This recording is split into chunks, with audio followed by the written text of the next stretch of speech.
आपकी डिक्टेशन शुरू होगी 5 सेकंड बाद। स्टार्ट।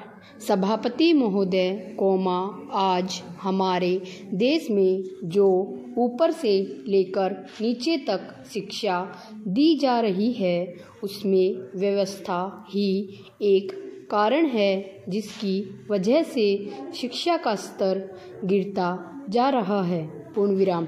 मेरा अपना विचार है कि जो शिक्षा प्रणाली है और जिस रूप में शिक्षा दी जा रही है वही अनुशासनहीनता का भी कारण है। पूर्ण विराम। अपने देश और प्रदेश में हर एक की अपनी अपनी भाषा है और वह बालक जो इस देश में पैदा हुआ है जो अपनी मातृभाषा की गोद में पला है उसको यदि अपनी मातृभाषा में ही शिक्षा दी जाए तो मेरा विचार है कि शिक्षा का स्तर ठीक हो सकता है। पूर्ण विराम। जो सबसे बड़ी भूल और कमी सरकार के द्वारा दी जाने वाली शिक्षा के संबंध में हो रही है वह यह है कि बालक की मातृभाषा में शिक्षा न देकर उसको उस भाषा में शिक्षा देने की व्यवस्था की गई है जो हमारे देश या प्रदेश की भाषा कभी रही ही नहीं। पूर्ण विराम। मेरा अभिप्राय विदेशी भाषा अंग्रेजी से है। पूर्ण विराम। मैं यह मानकर चलता हूँ कि जब से यह भाषा इस देश में आई है चाहे वह किसी कारण से आई हो इसे आप भी और इस माननीय सदन के सदस्य भी जानते हैं कि उससे बुरे परिणाम ही निकले हैं कोई भलाई नहीं हुई है। पूर्ण विराम। इस देश को जो हानि हुई है वह किसी से छिपी नहीं है। पूर्ण विराम। हम देख रहे हैं कि हमारे यहाँ जितना फैशन बढ़ रहा है और जितनी वेशभूषा बिगड़ रही है वह सब अंग्रेजी भाषा के ही कारण हैं। पूर्ण विराम। अगला पैरा।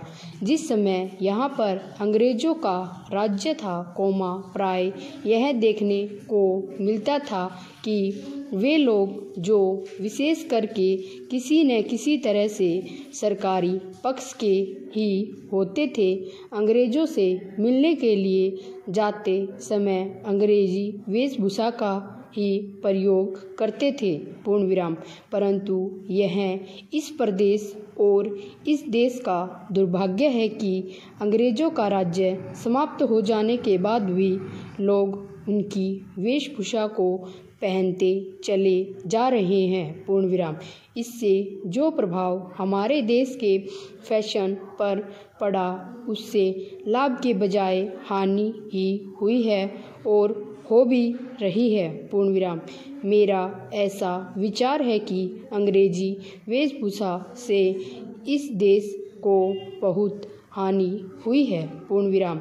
भारत के गौरवपूर्ण सभ्यता और संस्कृति के संरक्षण पर पर्याप्त ध्यान देने की आवश्यकता है। पूर्ण विराम। अगला पैरा। अध्यक्ष महोदय, मैं आपको एक और बात बतलाना चाहती हूँ और वह यह है कि कृषि विभाग को योजना आयोग ने बहुत गलत रास्ते में बिठा दिया है। पूर्ण विराम। उन लोगों के पास लड़ने के लिए दम नहीं है और देश में खाद्यान्न का उत्पादन बढ़ाने के लिए जो योजनाएं चाहिए और उनके लिए जो धनराशि चाहिए वे उनको पूरी तरह से स्वीकृत नहीं करा पाते हैं। पूर्ण विराम।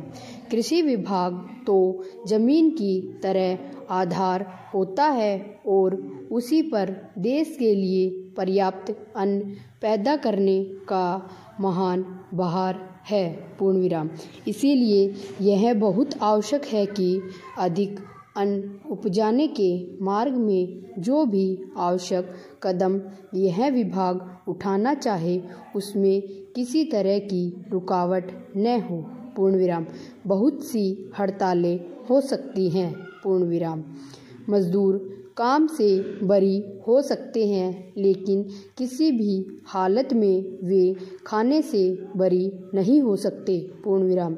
अब हम देखते हैं कि मिलों और कारखानों में हड़तालें हो जाती हैं। पूर्ण विराम। छुट्टी हो जाती है तो आम काम के दिनों की अपेक्षा लोग उन दिनों में ज़्यादा खाना खाते हैं, ज़्यादा दावतें करते हैं। पूर्ण विराम। आज यह हमारे लिए यह सर्वाधिक महत्व का विषय है कि हमारा अन्न का उत्पादन उस गति से बढ़े ताकि हम अपनी खपत से अधिक उत्पादन कर उसका निर्यात कर सके। पूर्ण विराम। अगला पैरा। सरकार तथा इस मंत्रालय के लिए यह समस्या एक बड़ा सिरदर्द पैदा कर रही है। पूर्ण विराम। हर एक विभाग में बड़े बड़े अधिकारी बैठे हैं और हजारों रुपए के बड़े बड़े वेतन ले रहे हैं। पूर्ण विराम। लेकिन मुझे दुख के साथ कहना पड़ता है कि उनका दिमाग कार्यालय की मिसालों और कागजों में लगा रहता है। पूर्ण विराम। इस विभाग का काम बहुत ही महत्वपूर्ण है। पूर्ण विराम। प्राकृतिक कोप के कारण जो समय समय पर हमारी फसलों को नुकसान होता है, इससे भी अपनी फसलों की रक्षा करने के लिए आवश्यक कदम उठाना इसके जिम्मे है। पूर्ण विराम। आज मेरे पास लखनऊ से कुछ लोग आए थे और वे लोग बोल रहे थे कि यहाँ दिल्ली में इस अवसर पर ठंडी हवा चल रही है और आप यहाँ दरवाजे बंद करके बैठे हैं या आराम से लेटे हैं, लेकिन हमारी तो जान खतरे में है। पूर्ण विराम। वहाँ ओले गिर रहे हैं और हमारी गेहूं की फसल खतरे में है। पूर्ण विराम। अब यह इस विभाग का काम है कि चूँकि हवा में पानी ज़्यादा होता है, इसीलिए फसल के बचाव के लिए उस पर नियंत्रण किया जाए जिससे फसल की हानि न हो। पूर्ण विराम। अगला पैरा। अध्यक्ष महोदय, जिस भावना से मैंने यह बिल पेश किया है उसको विरोधी पक्ष के लगभग सभी सदस्यों ने एकमत से महसूस किया है कि देश में बेकारी की जो समस्या है वह एक भयंकर समस्या है और उसके कारण हमारे देश का विकास, चाहे वह सामाजिक हो, आर्थिक हो या सांस्कृतिक, रुका हुआ है और ऐसी स्थिति में हम आगे बढ़ नहीं सकते हैं। पूर्ण विराम।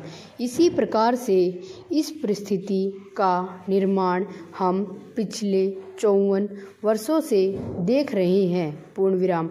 मंत्री महोदय ने यहाँ पर अभी कहा कि राष्ट्रपति इस काम को नहीं कर सकते हैं क्योंकि वह उनके अधिकार के बाहर है। पूर्ण विराम। आप राज्यों में राज्यपाल शासन स्थापित करते हैं जब यह देखते हैं कि किसी राज्य में वहाँ की व्यवस्था, वहाँ का विकास ठीक नहीं हो रहा है। पूर्ण विराम। जब किसी राज्य में गड़बड़ी फैल रही हो, विकास का काम समाप्त हो गया हो और जिम्मेदारी से लोग काम न करते हों तो वहाँ पर राज्यपाल शासन स्थापित किया जाता है। पूर्ण विराम। ऐसे बहुत से उदाहरण हमारे देश में मौजूद हैं। पूर्ण विराम।